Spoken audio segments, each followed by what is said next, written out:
well, not the news story, a news story. I don't know. I think we may have gone to war this week too, but another news story. For just a smidge. It was just a smidge of a war. Just a little blip. It was just a blip war. Just a blip war. It was fine. Everything was fine. But it led to this gem of a soundbite, and really early in the morning, too. He needs to put the phone down with the Truth Social in the middle of the night, because he was way too cranked up. This was like at 7 Eastern time. Yeah. I know he had an early flight to get over to NATO and everything else, but dude, you shouldn't be that angry that early. I'm sorry, you just shouldn't be. Pretty cranked up. Let's listen. This is, by the way, the unedited version. Right. So if there are little ears tuning in, earmuffs, kick them out of the room. Say this is only for mommy and daddy. And here is the President of the United States of America. You know what? We basically have two countries that have been fighting so long and so hard that they don't know what the fuck they're doing. Do you understand that? Well, that's one way to talk about We basically have two countries that have been fighting so long and so hard that they don't know what the fuck they're doing. Do you understand that? That's one way to break down the tension in the Middle East to its really bare bones. It's a take. It's a take of what has been, hundreds of thousands of years of back and forth, both political and religious, between regions. But you could go ahead and just say they don't know what they're doing. I mean, that's one way to look at it, I guess. Yes. Now.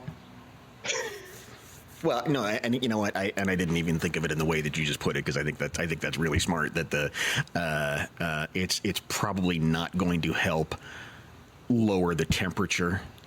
No. There. If you wanted to talk to someone and negotiate peace, between two countries that have been at war ever since I can remember, right? I was born in the late 70s. It's not real great. Like, if you were wanting to get back with someone that you just broke up with or something and said, you know what? We broke up because you don't know what the fuck you're doing. Yeah. But let's talk about it and let's reach an accord. It's not a good first salvo when it comes to that particular negotiation. Yeah. I don't know the art of the deal quite like this gentleman, apparently. I don't know. I can't imagine the Supreme Leader and Benjamin Netanyahu going, gosh, you know what? He's got a point. We don't know what the fuck we're doing. I didn't think about that. I never put it in those terms before. When I sit back and look, I don't know what we're doing. Do you know what we're doing? No, I don't know what we're doing either. I mean, we all saw, Liberation Day. You saw the charts. This is a guy who knows what the fuck he's doing. I mean, look at all these charts and random numbers. Right. This guy knew exactly what he was doing. Yeah. So now look, is this the first time a president of the United States has used curse language? Right. Certainly not. No, and I'm not the one of clutching the pearls like, oh my God, I can't believe he said it. I firmly believe he says it quite a bit. Oh, yeah. And pulls back. But I also think this was a first, as I said, salvo in the negotiations. I think it's a first salvo of, I got away with it at 7 a.m. Can I get away with it at a State of the Union address?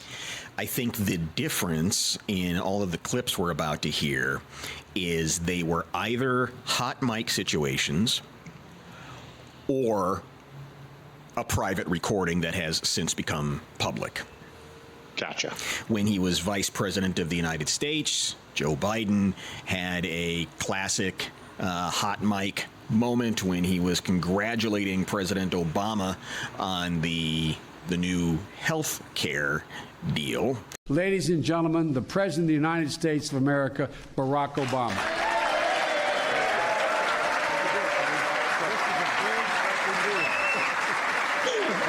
Oh my gosh, how could you? Right. Yeah. How dare you, old Joe Biden? Yeah. Say the F-bomb. Once again, another individual not surprised that he said it. No. The amount of dumb stuff that it came out of his mouth over the years. President Obama. These are some great pictures, by the way. Thank you. These should be the portraits that hang up in the White House. Screw this prim and proper stuff. We should get presidential portraits at their worst. Yeah. What is going on there? Did you AI this or just no, this no, a real that's, picture? that's the president. That's the former president of the United States. And he was, this is an interesting little bit of history because it's from 2009. This is when Kanye West burst on stage and interrupted Taylor Swift as she was getting her Grammy. Yeah, And everyone remembers that. for some reason, we needed the president to Weigh in. The young lady seems like a perfectly nice person. She's getting her award. What's he doing up there? Why would he do that? He's a jackass. And how prescient was he? He called Kanye being a crazy person before anyone else ever did. I thought that same thing. That was when Kanye was a big deal and everybody thought he was amazing, but Obama was like, nah, you don't want anything to do with this guy. You know, he's just full of trouble. And we all went, oh, it's just Conway, Kanye, excuse me.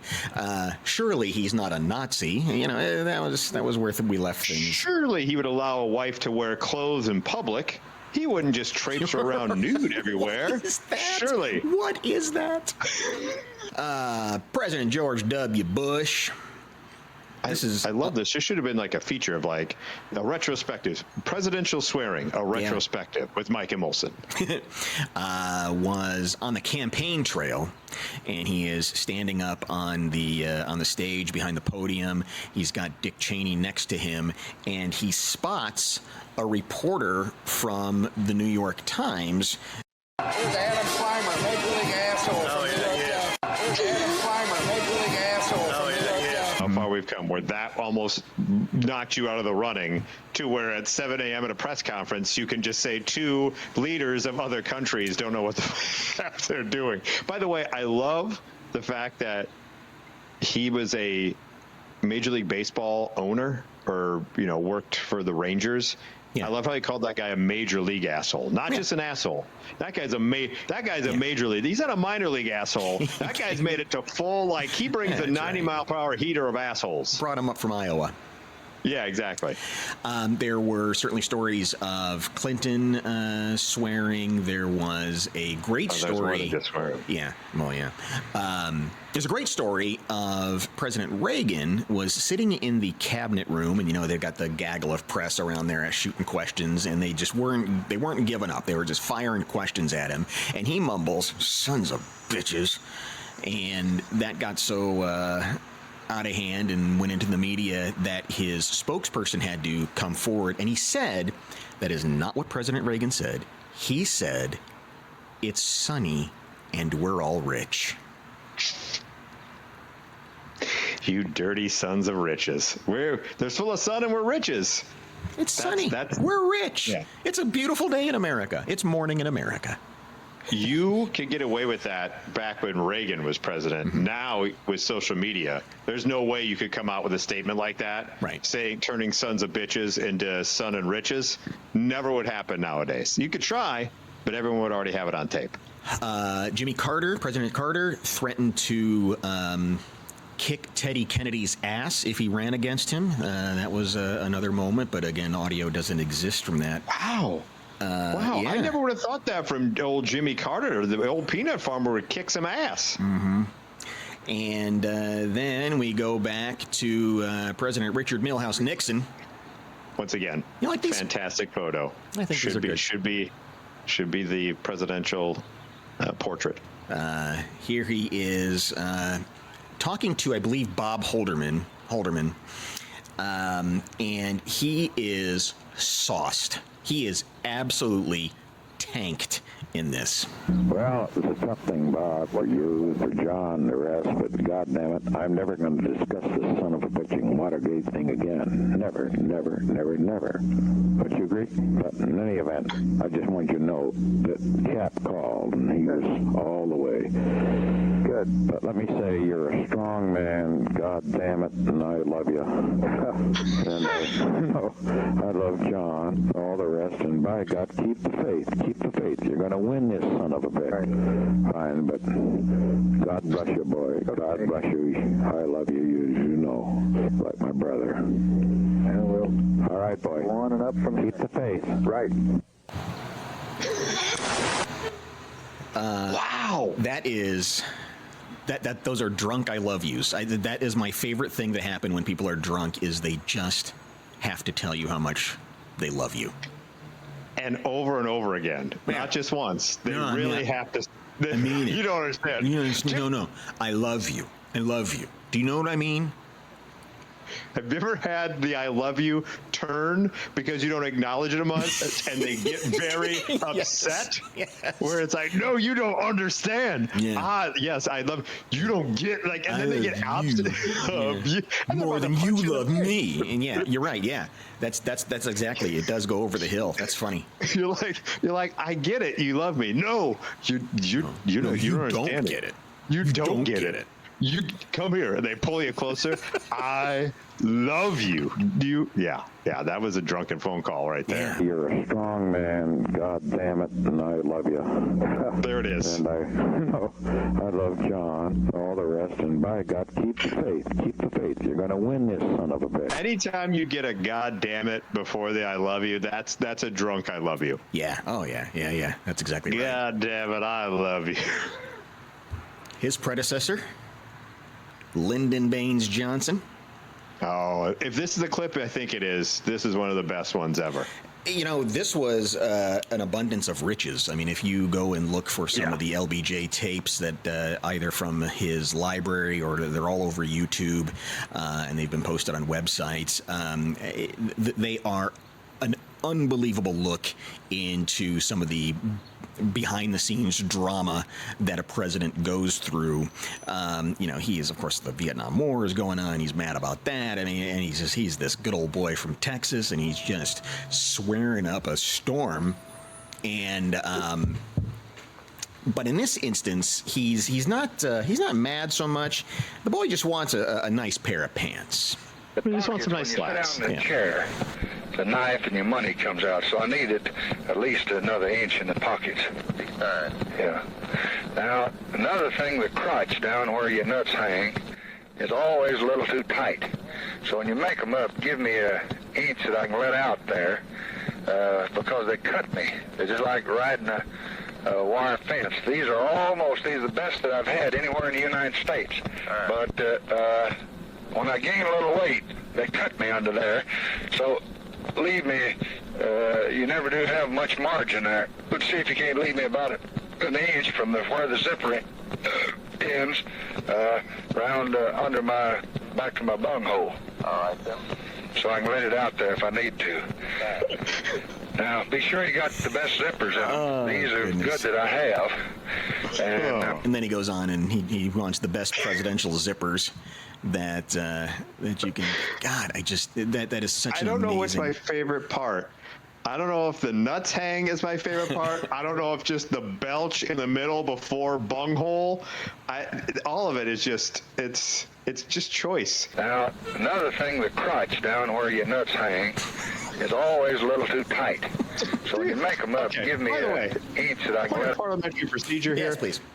When you say in the crotch, it's inherent if you're talking to a man, that's where the nuts hang. Well, I don't know if you then have to go into a further detail. Or maybe you do with pants. That's the later crotch. I don't know. I do love the sort of universal community spirit that he has of, where your nuts hang, my nuts hang, your nuts hang, Ladybird's nuts hang. We're all hanging our nuts around. The nuts are everywhere, like at the back of the truck. He was ahead of the curve with truck nuts. And what I love is at this point, you can start to sense that whatever steak or plate of potatoes or something that he had for lunch is starting to...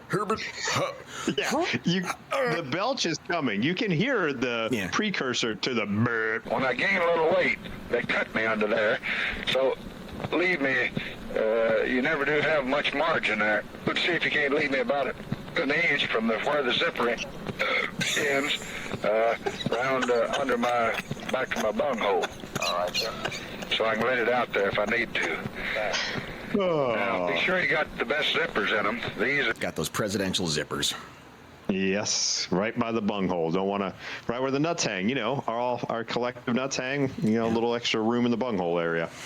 My nuts, your nuts, all great. God's children got nuts. Yes, exactly. And finally, this piece of audio from John Kennedy, where I'm not entirely.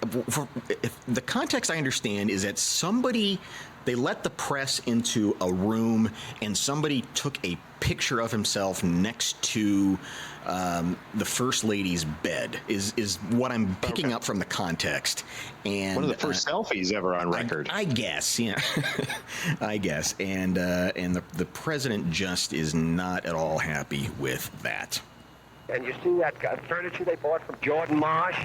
What the hell did they let the reporters in there for? Then I want that fella's incompetent who had his picture taken next to Mrs. Kennedy's bed, if that's what it is. I mean, he's a silly bastard. I wouldn't have him running a cat house. Christ, they're not all incompetent. Is that the way they're throwing money around over there? Why, sir, this is obviously... Well, this is obviously a fuck-up. That's okay. That's right. Yes, sir. That is exactly what it is. Yes, sir. Yes, that's exactly what I was thinking. Your eloquence, your eminency is beyond reproach. Yes, it was a definite F-up. This is obviously... well, this is obviously a fuck-up. That's okay. That's right. So, again, I think the chief difference between these recordings and what the president did yesterday is that he was out in the open and he just let it fly. All these other ones were hot mics or back-end recordings. Back-end? Whatever. The bunghole. The bunghole recordings. There were the nuts hang recordings. My nuts, your right nuts. There in the crotch of recordings. Right.